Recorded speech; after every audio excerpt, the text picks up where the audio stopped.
Hello students, welcome to my new video, and today I am going to start exercise 11.1 of mathematics class 10 NCERT book. So let's start exercise 11.1 and question number 7.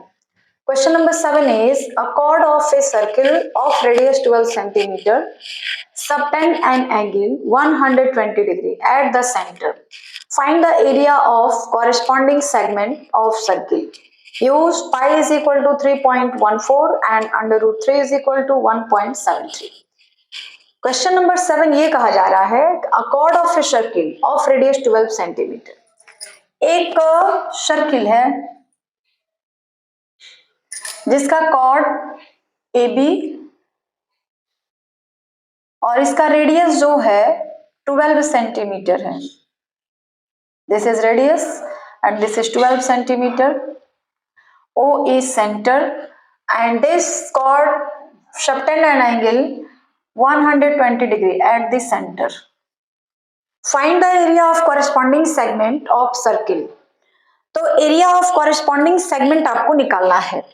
मतलब आपको area of minor segment, corresponding segment का मतलब हो गया कि ये जो cord है ये जो भी एरिया फॉर्म कर रहा है इस कॉर्ड के थ्रू जो भी एरिया फॉर्म हो रहा है उसका एरिया आप फाइंड आउट करिए. तो इस कॉर्ड के थ्रू जो एरिया बन रहा है सेगमेंट वो बन रहा है ये. आपको इसका एरिया फाइंड आउट करना है. ठीक है, तो इसका एरिया फाइंड आउट करना है तो हम क्या करेंगे, पहले एरिया ऑफ सेक्टर निकाल लेंगे. O A B area of sector निकाल देंगे. उसके बाद एरिया ऑफ ट्रायंगल उसमें से माइनस कर देंगे तो हमको एरिया ऑफ माइनर सेगमेंट मिल जाएगा. लेकिन अब यहाँ पे दिक्कत ये है कि इस एरिया का ट्रायंगल निकालने के लिए आप 1/2 base into height formula use नहीं कर सकते बिकॉज ये राइट एंगल ट्रायंगल है नहीं. दूसरी चीज आप √3/4 इंटू साइड का स्क्वायर वो भी फॉर्मूला नहीं यूज कर सकते हैं because this is not a equilateral triangle. यह जो है इक्विलेटरल ट्रायंगल नहीं है तो आप वो भी फॉर्मूला नहीं यूज कर सकते हैं. तो फिर आपको क्या करना पड़ेगा, अगर 1/2 बेस इंटू हाइट यूज करना है तो इसके लिए आपको ये जो हाइट है ये हाइट हो जाएगा परपेंडिकुलर हाइट, ये निकालना पड़ेगा. ओ एंड यहाँ पे हम लोग पी कह दें. ओ पे आपको फाइंड आउट करना पड़ेगा तभी आप 1/2 बेस इंटू हाइट यूज कर सकते हैं. ठीक है, तो अब हमको क्या करना पड़ेगा कि इसमें जो ओपी है जो ट्रायंगल का हाइट है उसको फाइंड आउट करना पड़ेगा तभी area of triangle O A B निकल पाएगा. तो उसको हम लोग फाइंड आउट करेंगे. सबसे पहले ये देख लीजिए कि किसी भी ट्रायंगल में if any triangle two sides are equal then opposite two angles are also equal. अगर किसी ट्रायंगल में दो साइड इक्वल हो रहे हैं तो उसके दो एंगल भी इक्वल होंगे. इतनी बातें आपको पता होना चाहिए कि अगर किसी भी ट्रायंगल में दो साइड इक्वल हो रहे हैं तो उसके दो एंगल भी इक्वल होंगे. तो यहाँ पे देखिए इस ट्रायंगल ओ ए बी में O A and O B both are equal, then this angle and this angle both are equal. ये दोनों एंगल भी जो होंगे वो क्या होंगे, इक्वल होंगे. और बाय प्रॉपर्टी ऑफ ट्रायंगल आप ये जानते हैं sum of three angles of a triangle is 180 degree. This angle is 120 degree. So this and this इन दोनों को ऐड करने पे मतलब इन तीनों एंगल को ऐड करने पे 180 आना चाहिए और ये दोनों इक्वल भी हैं. तो इसका मतलब है solution in triangle O A B angle O A B plus, पहले लिख लेते हैं, O A is equal to O B. Show angle O A B is equal to angle O B A is equal to x मान लीजिए. ठीक है, अब हमको पता है कि तीनों जो एंगल है उनका जो सम होगा वो 180 डिग्री होगा. तो 180 डिग्री होगा तो उसके लिए हमको क्या करना पड़ेगा, angle A O B plus angle O A B plus angle O B A is equal to 180. AOB की वैल्यू 120 मिली हुई है हमको, this and this both are equal, x plus x. Now 2x is equal to 180 minus 120, तो x is equal to 30. It means this angle is also 30 and this angle is also 30. दोनों angles जो होंगे वो कितने कितने degree के होंगे, 30 degree के होंगे। इतनी बात समझ आ गई आपको कि जो ट्रायंगल है OAB उसके तीनों एंगल कितने कितने डिग्री के होंगे, ये आपको क्लियर हो गया। कैसे हुआ तो ये भी हमने आपको बता दिया। अब हमको क्या करना है, एरिया ऑफ ट्रायंगल निकालना है। तो एरिया ऑफ ट्रायंगल निकालने के लिए सबसे पहले हमको ये हाइट OP निकालना पड़ेगा, ठीक है। तो हम क्या करते हैं, इस हाइट को निकालने के लिए एक बार हम लोग sin 30 is equal to sin 30 यानी साइन बराबर साइन इज इक्वल टू क्या होता है, P बाई H। तो sin 30 हमने लिया है तो P क्या हो जाएगा, OP, और उसका हाइपोटेनस यानी 12 OA। sin 30 की वैल्यू 1/2, OP OA की value 12। Now OP is equal to 12/2, that means 6 centimetre. हमको OP की वैल्यू 6 सेंटीमीटर मिल गई। अब ये जो ट्रायंगल है इसका बेस तो AB है, तो हमको AB भी फाइंड आउट करना पड़ेगा। AP हाइट तो निकल गया, बेस निकालना पड़ेगा। हाइट ये है, बेस AB है, तो पहले हाइट हमने निकाल लिया, अब हमको बेस चाहिए। तो इसके लिए हम लोग लेंगे cos 30। cos 30 is equal to B by H। तो B की वैल्यू हो जाएगी AP बाई H, 12 सेंट और A। cos 30 under root 3/2, AP की वैल्यू AP ही रह जाएगी, OA की वैल्यू 12 सेंटीमीटर हो जाएगी, यानी AP की जो वैल्यू आएगी वो कितने हो जाएगी, AP is equal to 12 under root 3/2। It means ये हो गया 6 अंडर रूट 3। अब अंडर रूट 3 की जगह दिया गया है कि 1.73 आप यूज कर लीजिए, तो आप इसको यूज कर सकते हैं। 6 इंटू 1.73, इसको आप मल्टीप्लाई करेंगे तो 6 3 18 43 6 4 10, इतना सेंट,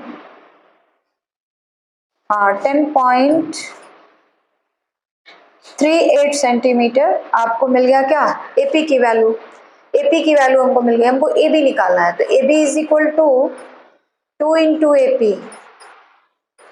AP की वैल्यू हमको क्या मिली, 10.38, तो AB की वैल्यू क्या हो जाएगी,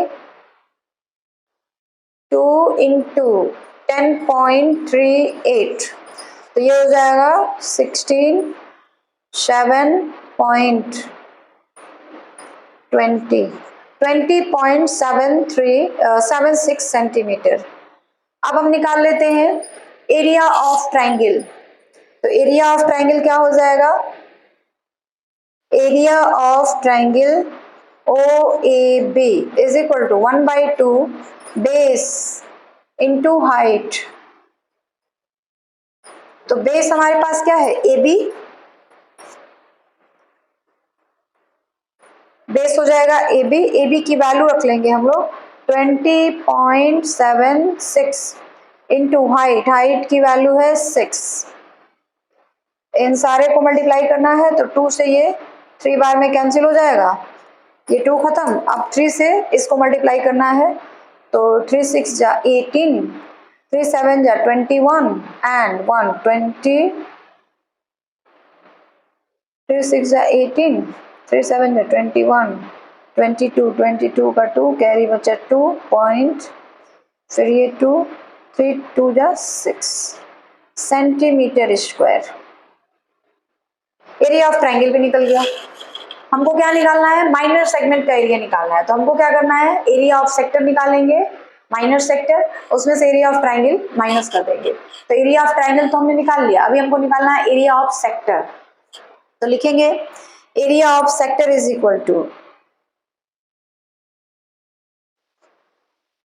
area of sector O A B, क्या हो जाएगा फॉर्मूला, पाई आर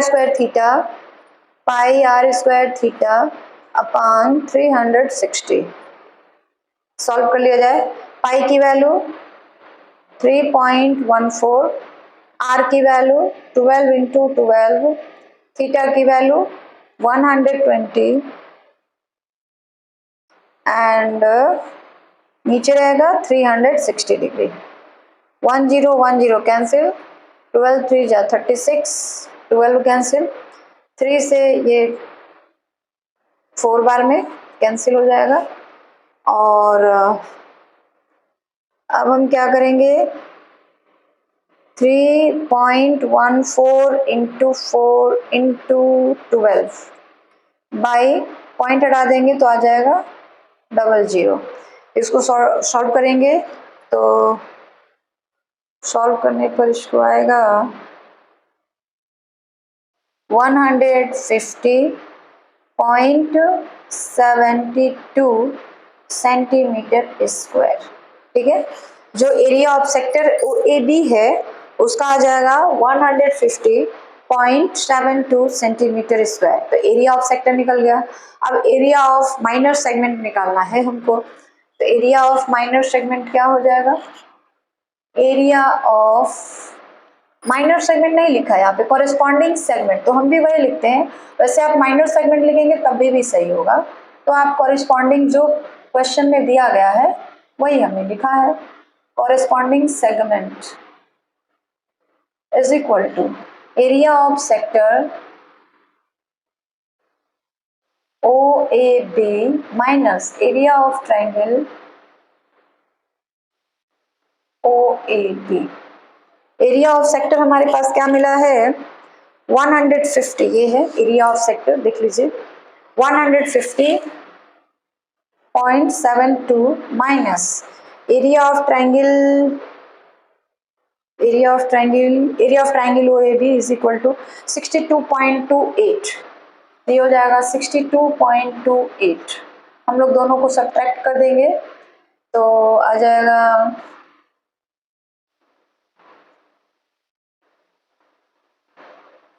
12 में से 8 जाएगा 4, ये 6 में से 2 गया 4 एंड दिस इज 10 में से 2 गया 8, दिस इज 14 में से 6 गया 8, तो ये हो जाएगा 88.44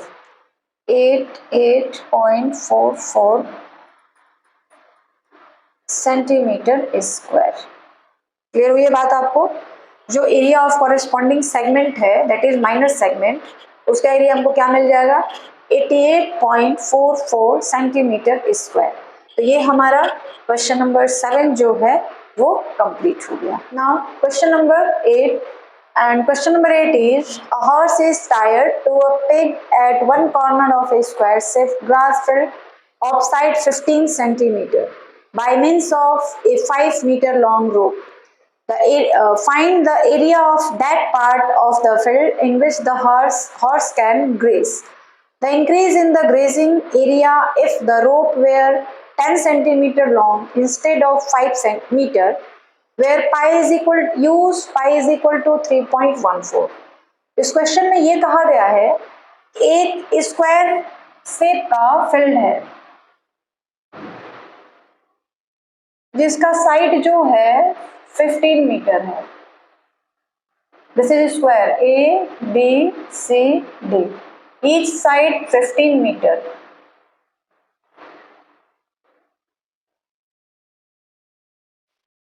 वन कॉर्नर पे एक हॉर्स को टाइट करके बांध करके रखा गया है। अब वो हॉर्स के गले में जो रस्सी बंधा हुआ है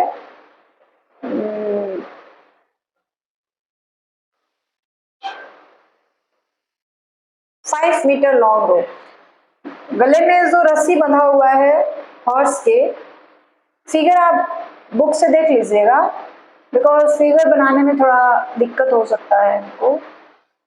ये हॉर्स है, आप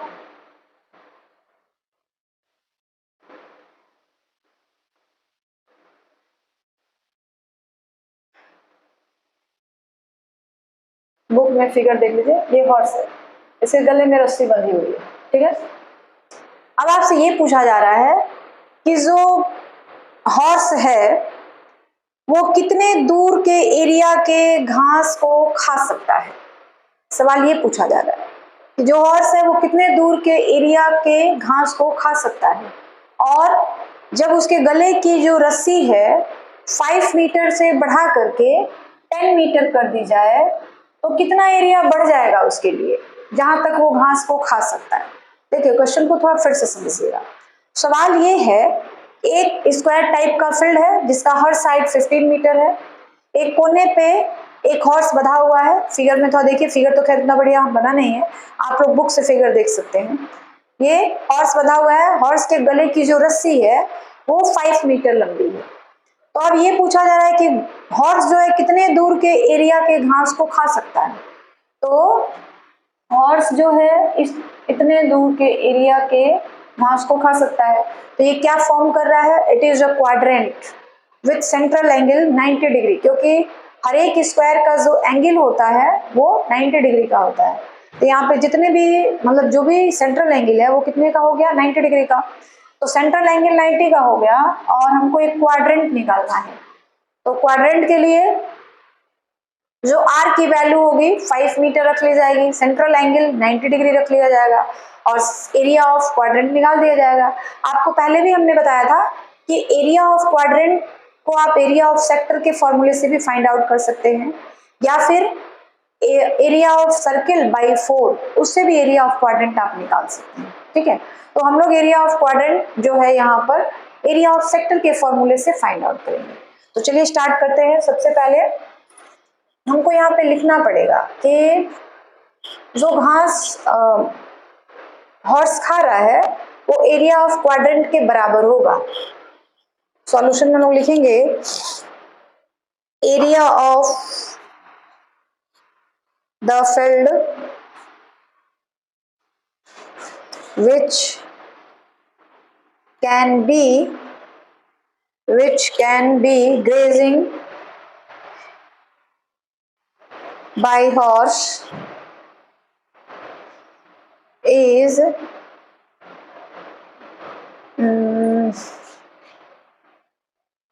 quadrant, लिख सकते हो क्वाड्रेंट, ठीक है। So area of quadrant with theta is equal to 90 degree and r is equal to 5 meter. Area of quadrant क्या हो जाएगा, पाई आर स्क्वायर थीटा अपॉन 360। पाई की वैल्यू हमको क्या यूज करना है, 3.14, आर की वैल्यू 5, थीटा की वैल्यू 90 डिग्री। पॉइंट यहां से हटा देंगे, फिर 1 0 1 0 कैंसिल, 9 4 जा 36, 5 से 20 बार में, फिर 5 4 बार में, फिर 2 से 157 बार में। अब हमारे पास क्या बच जाएगा,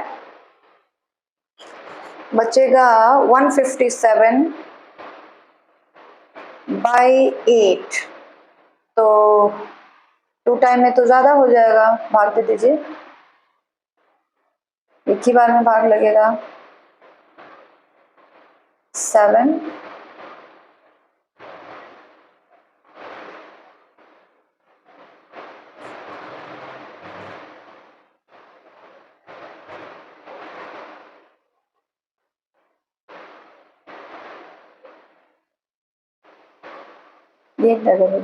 19.62 मीटर स्क्वायर। तो एरिया ऑफ क्वाड्रेंट क्या हो गया, 19.62 metre square.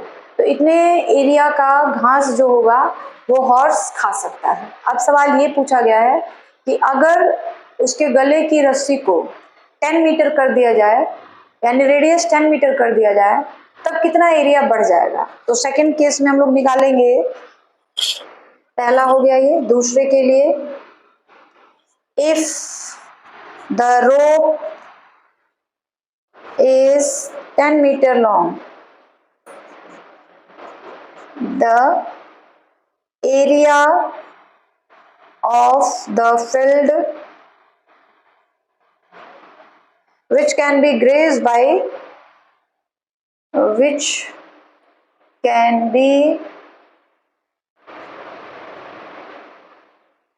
horse is equal to, क्या हो जाएगा, यहाँ पे करते हैं या यहीं यहाँ पे करते हैं, पाई r square theta upon 360.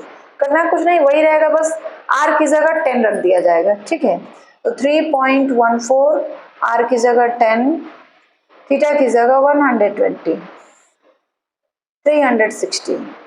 Point इसका हटा देंगे तो नीचे 100 आ जाएगा. 12 3 जा, अब 3 से तो ये कटेगा नहीं, तो क्या करेंगे, डिवाइड करना पड़ेगा आपको. तो कितने बार में, 3 1 जा 3,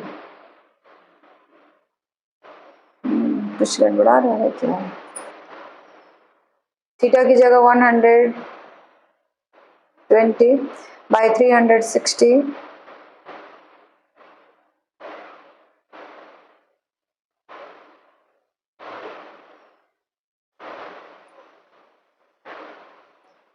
ट्वेल्व से 3 बार में 100 कैंसिल,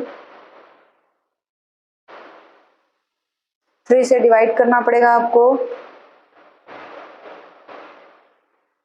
ओह सॉरी, गड़बड़ है यहाँ पे, 120 नहीं 90 रहेगा, 90. हाँ गड़बड़ है यहाँ पे, तो फिर ये थोड़ा सा दिक्कत हो जाएगा. 0 से 0 कैंसिल, 9 4 जा, ये 9 भी कैंसिल, अब यहाँ पे 4 आ जाएगा. तो 4 7 जा 28 और 3 34, 8 जा 32, 2 तो ये जाएगा 5 मीटर स्क्वायर. ठीक है, now therefore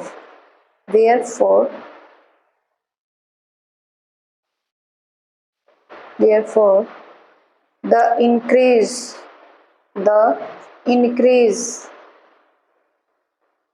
in grazing area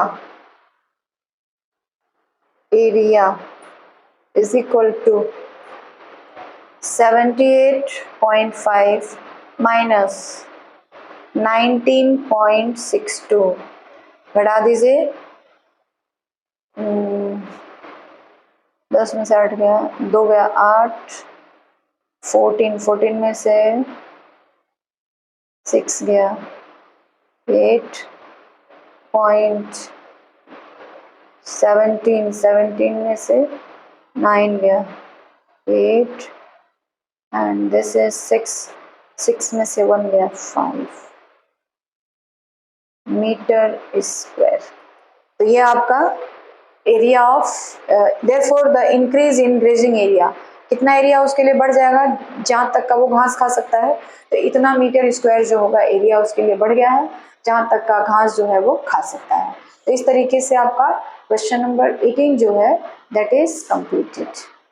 18 नहीं 8, question number 8 of exercise 11.1 class 10 CBSE board NCERT book.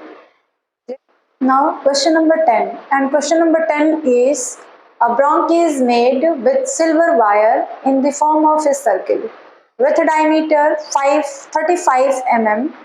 The wire is also used in making 5 diameter which divide the circle into 2 equal sectors as shown in figure. Find the total length of the wire and second the area of each sector of the bronch. कहने का मतलब ये है, figure दिया गया है, एक circle है जो सिल्वर वायर से बनाया गया है, इसमें इस तरीके से 5 डायमीटर्स हैं, 3, this is 4 and this is 5.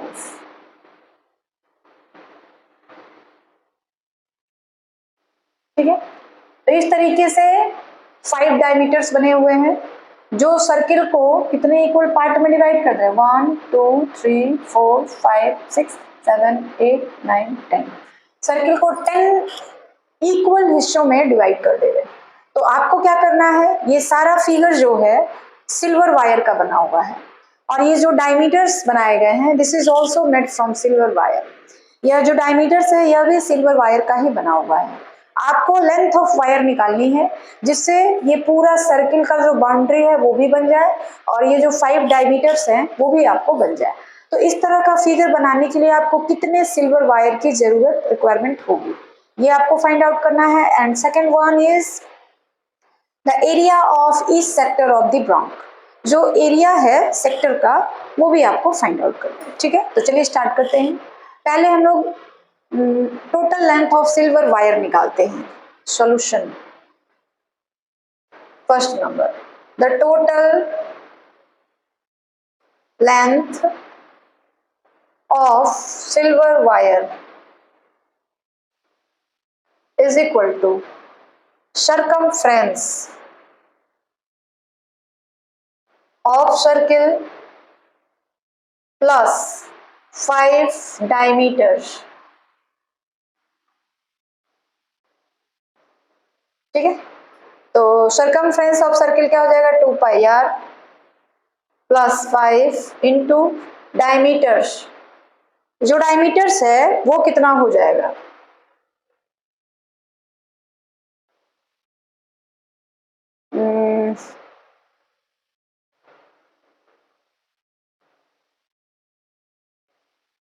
Diameter, yes diameter is 35 millimetre. जो डायमीटर है वो क्या हो जाएगा 35 मिलीमीटर। तो डायमीटर 35 मिलीमीटर और d is equal to 35 mm है, तो r इज इक्वल टू क्या हो जाएगा 35/2 mm। तो यहाँ पे 2 पाई r की जगह पे आपको यूज करना पड़ेगा।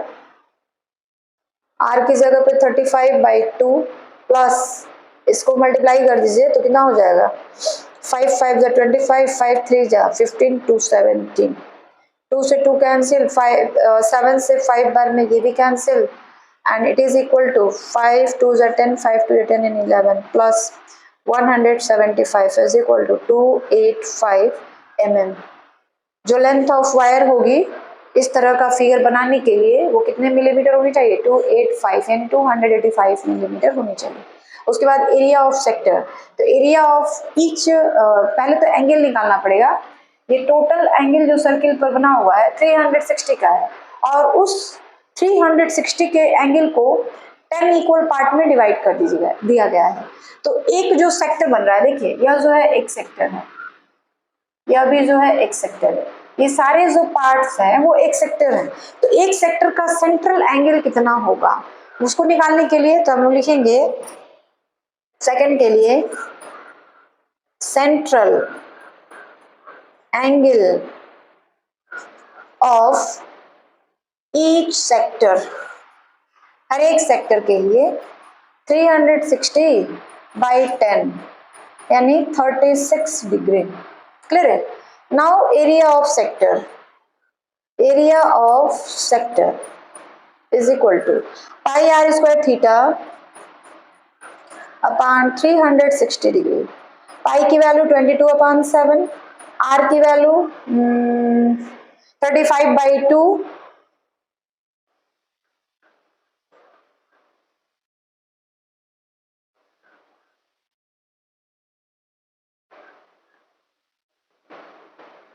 थीटा, थीटा की जगह पे कितना आ जाएगा 36 डिग्री। ठीक है, क्लियर है। पाई r स्क्वायर थीटा अपॉन 360, ओ 360 छुटा हुआ है अभी, तो हम लोग ऐसा करते हैं इंटू 360 इसी के नीचे रहेगा। 7 से 5 बार में, इस 2 से ये 11 बार में, इस 36 से ये 10 बार में, नाउ 5 से ये 2 बार में, ये 5 खत्म। एंड अब हमारे पास क्या बचा है 35 इंटू 11/4। तो 35 इंटू 11 कितना हो जाएगा 385, ये हो जाएगा 385/4 मिलीमीटर स्क्वायर। आगे बात समझ में क्लियर हुआ है ना। सेंट्रल एंगल हमने पहले निकाल लिया, मतलब हर सेक्टर जो है वो कितने डिग्री का एंगल फॉर्म करेगा सेंटर पे, तो वो हमने पूरे 360 को 10 से डिवाइड कर दिया, सेंट्रल एंगल हमको मिल गया 36 डिग्री। एरिया ऑफ सेक्टर के लिए फॉर्मूला है हमारे पास pi r square theta upon 360। तो हमने ये सारे वैल्यूज पुट कर दिए, कैलकुलेशन किया, हमको मिल गया 385/4 मिलीमीटर स्क्वायर। क्लियर हो गई बात। Now question number 10, and question number 10 is an umbrella has 8 ribs which are equally spaced. Assuming umbrella to be a flat circle of radius 45 centimeter, find the area between two consecutive ribs of umbrella. देखिए एक umbrella का figure दिया गया है और इसमें 8 ribs हैं। 8 ribs का मतलब जो इस तरीके से ये मान लीजिए अम्ब्रेला की जो तीलियां होती है ना, पतले पतले लोहे की बनी होती है, वो तिल्लियां हैं इस तरह से। तो 8 रिब्स है, मतलब आपको फ्रंट पे 4 ही रिब्स दिखाई पड़ रहे हैं, 4 पीछे होंगे, बिकॉज जब हम लोग छाता को खोलेंगे तो पूरा राउंड हो जाता है, गोल हो जाता है। तो 4 हमको आगे के पार्ट जो है वो दिख रहे हैं, छाता जो है ओपनली है, तो 4 आगे के पार्ट जो है वो दिख रहे हैं, पीछे वाले 4 पार्ट हमको नहीं दिखाई पड़ रहे हैं। ठीक है, तो इसमें टोटल रिब्स कितने हैं, 8 हो गए यानी, और यह जो है पूरा एक सर्किल फॉर्म कर रहा है। इसका which are equally spaced assuming umbrella to be a flat circle of radius 45 centimeter, area between two consecutive ribs, दो रिब्स के बीच में एरिया, दो रिब्स के बीच में मान लीजिए हमको ये एरिया मिल जा रहा है ऐसे, ठीक है, ये एरिया हमको फाइंड आउट करना है इस तरीके से। तो ये जो एरिया बिटवीन टू रिब्स है वह एक सेक्टर का फॉर्मेशन कर रहा है। एरिया बिटवीन टू रिब्स जो है वो क्या हो जा रहा है, सेक्टर के फॉर्म में आ जा रहा है। सेक्टर हमारा इसी तरीके का होता है ना, लाइक दिस, ये सेक्टर हो गया। तो देखिए इसका हर एरिया जो हो रहा है वो एक सेक्टर के फॉर्म में बन जा रहा है। यानी हमको area between the two ribs निकालना हो तो एरिया ऑफ सेक्टर हम लोग निकाल देंगे। क्लियर है कि नहीं। तो एरिया ऑफ सेक्टर निकालने के लिए एरिया ऑफ फॉर्मूला तो है हमारे पास pi r square theta upon 360, but यहाँ पे थीटा की वैल्यू क्या हो जाएगी। तो आपको पता है कि एक सर्किल के सेंटर पर 360 डिग्री का एंगल बनता है और उस 360 डिग्री के एंगल को हमने 8 पार्ट में डिवाइड कर रखा है। तो हर एंगल कितने का होगा, इसके लिए हम लोग यहाँ पे कैलकुलेशन करेंगे। सॉल्यूशन लेट ना area central angle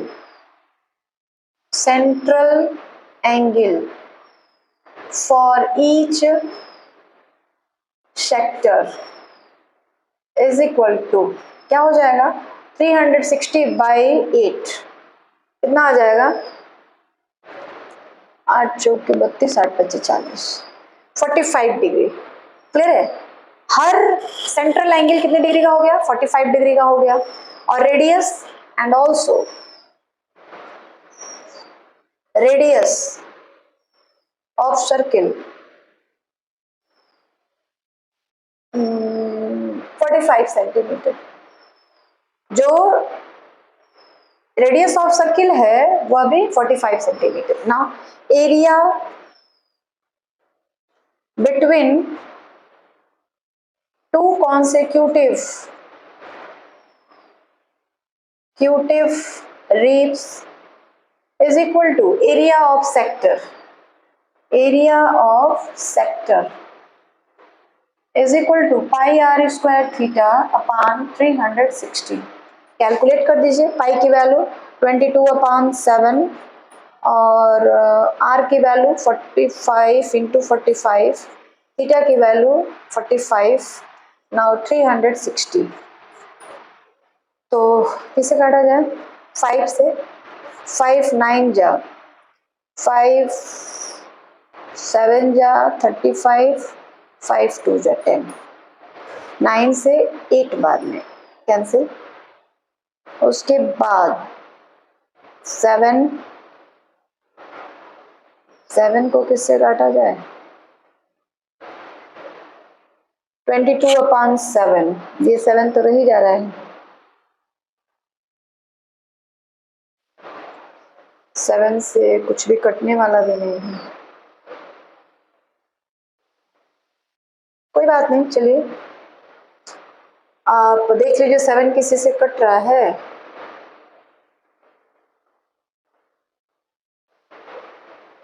pi r square theta upon 360। चलिए कोई दिक्कत नहीं। 22 इंटू 45 बाई 7 इंटू 8 72। ठीक है, अब इसको आपको क्या करना है, मल्टीप्लाई करके डिवाइड कर देना है 72 से। तो इन सारी चीज़ों को हम लोग 5×45, 5×7=35, 5×10, फिर 9×8=72। तो ये कटेगा नहीं, 8 2 चौके 8 11। अब नहीं कटेगा, तो यहाँ पे 7 4 28 और ये हो जाएगा 11। अब इन सबको मल्टीप्लाई कर दीजिए और 28 से डिवाइड कर दीजिए।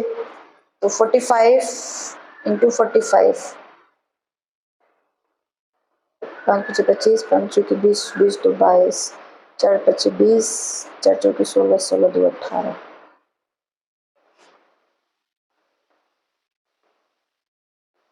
8×2 = 10, 5 2 10 2।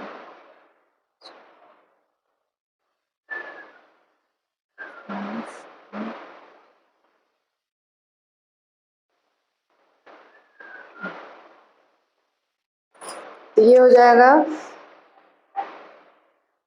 22275/28 सेंटीमीटर स्क्वायर। ठीक है, तो ये क्वेश्चन नंबर 10 जो है आपका कंप्लीट हुआ।